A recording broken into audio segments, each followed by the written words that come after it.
bringing Israel to the world. This is IBN News. With news of Israel, I'm Susan Michaels. For the first time since Israel and the United Arab Emirates signed a deal to normalize ties, Defense Minister Benny Gantz and the UAE Minister of State for Defense Affairs, Mohammed al-Bawardi, pledged to boost communication between their countries. According to a statement from the Israeli Defense Ministry, the two discussed many security issues, stating, "We share important security interests. Cooperation will bolster regional stability," and said the ministers have agreed to keep an open channel between them.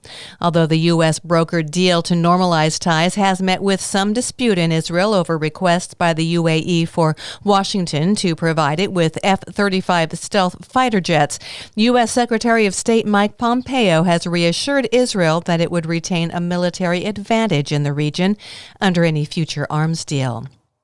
According to U.S. officials, the first commercial flight between Israel and the United Arab Emirates is set for early next week. The flight, most likely on an El Al airliner, would carry a U.S. delegation headed by the administration's senior advisor, Jared Kushner, and National Security Advisor, Robert O'Brien. An Israeli delegation would be headed by National Security Advisor, Meir Ben-Shabbat. It will be the first known direct flight by Israel's state airline to a Gulf Arab country and an important sign of progress in implementing the August 13th agreement by Israel with the UAE to establish official relations.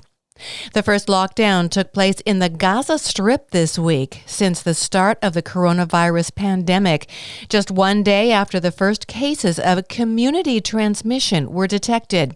A 48-hour curfew was instituted after 4 members of one family tested positive for COVID-19, the first infection outside quarantine facilities.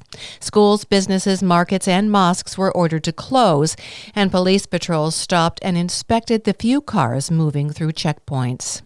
And with a gradual reduction in the rate of coronavirus infection, the IDF's Home Front Command has ordered gradual closure of dedicated quarantine hotels, which would allow them to better focus on preparing the hotels to operate during the holidays.